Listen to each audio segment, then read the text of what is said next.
En matière de chasse au petit gibier, il y en existe plus qu'une, mais on parle souvent de la même qui est la gélinotte ou encore le tétra. Puis pour pouvoir en jaser un petit peu plus, j'ai Joanie Boivin qui est avec moi en studio. Salut Jo, ça fait longtemps qu'on s'est vu en studio. Ben oui, on se voit pas mal plus souvent dans le bois qu'en studio. Exact.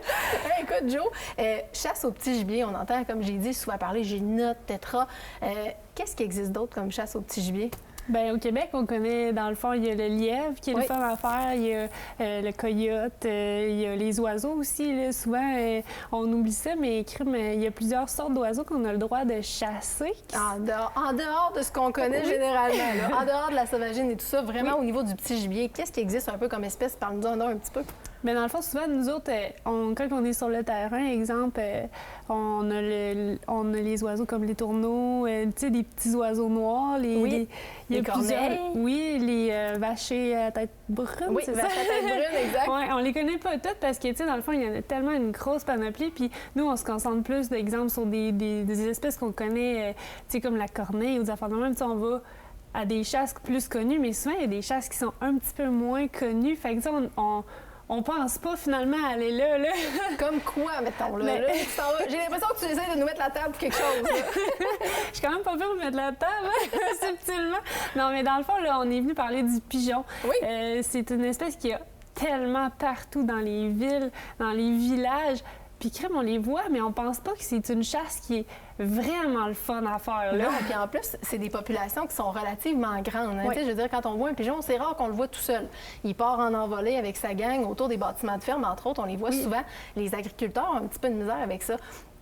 Probablement que c'est comme ça que vous allez chercher vos permissions chez les agriculteurs quand vous faites ce type de chasse-là? Oui, dans le fond, nous autres, là, on est une petite gang qui aime ça vraiment.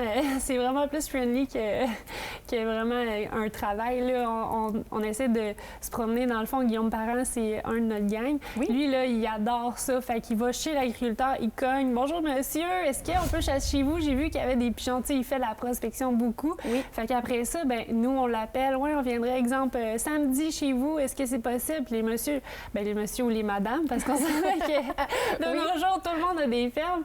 Bien, dans le fond, eux, ils sont tellement heureux de nous voir parce qu'on vient enlever ce qui est nuisible chez eux, dans leur, pas dans leur bâtisse, mais autour.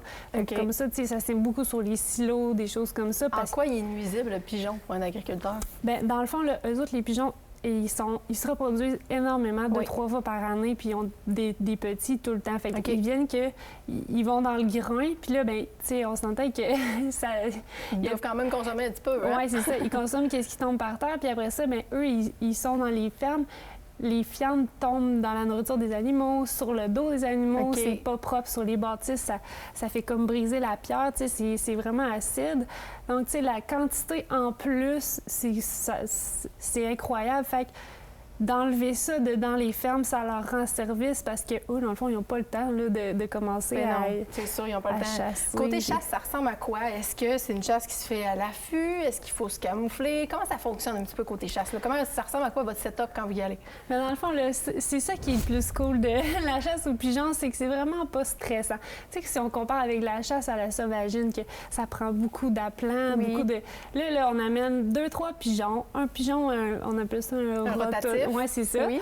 Puis on met quelques grains, on installe ça là. Souvent, il va l'hiver, fait que on s'habille en blanc le plus possible. Oui. Puis on se cache en arrière d'une petite butte, mais tu sais, la plupart du temps, un petit bosquet ou quelque chose comme ça. Puis les pigeons, dès qu'ils voient le grain, là, tu les vois, puis ils s'en viennent. C'est pas une chasse qui est difficile, sauf le tir. Tu sais, comme...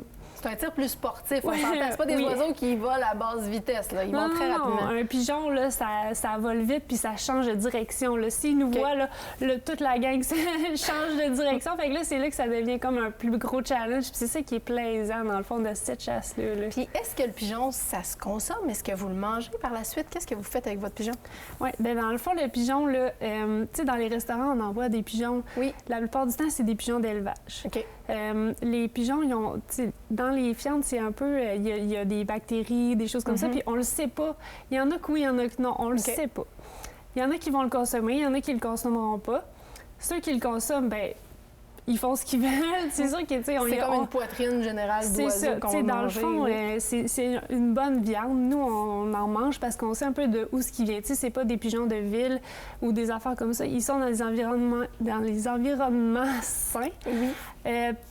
Par contre, ceux qui veulent pas les prendre, ben tu sais, il y a toujours l'option du trapage ou tu sais, tu marques sur Facebook, j'ai des pigeons, qui en veut, les trappeurs, ils t'appellent toute la gang. Puis tu sais, il y a toujours une façon d'utiliser dans le fond la viande de pigeon, des larves visuelles, toutes sortes d'affaires comme ça. Là. Ah bien, c'est super intéressant. Si on veut en apprendre plus, est-ce que je me trompe ou est-ce que toi et Guillaume, vous auriez pas pondu un article justement dans le magazine d'aventure Chasse-Pêche qui s'en vient à ce sujet-là? Exactement. On est comme un peu en train de vendre notre article. Mais oui, on décrit en détail tout ce qu'il faut savoir pour commencer à chasser le pigeon parce que c'est une super belle chasse pour la relève. Moi, c'est comme ça que Addict, dans le fond, c'est le nom de notre gang de chasseurs de plumes. Ils m'ont initié, dans le fond, aux oiseaux avec le pigeon. Puis c'est le fun parce que, tu sais, on se met de la petite musique. Puis, tu sais, pour initier la relève, là, c'est vraiment la meilleure chasse que je connais. Là. Bien là, on va aller lire l'article. Tu nous as piqué notre curiosité, Joanie. Hey, merci d'avoir été avec nous en studio. Puis il va falloir que tu reviennes plus souvent. Il n'y a pas de problème, ça ne me dérange pas. De l'autre côté de la pause, restez là. On s'en va voir pour des vêtements de chasse féminin, la gamme DSG.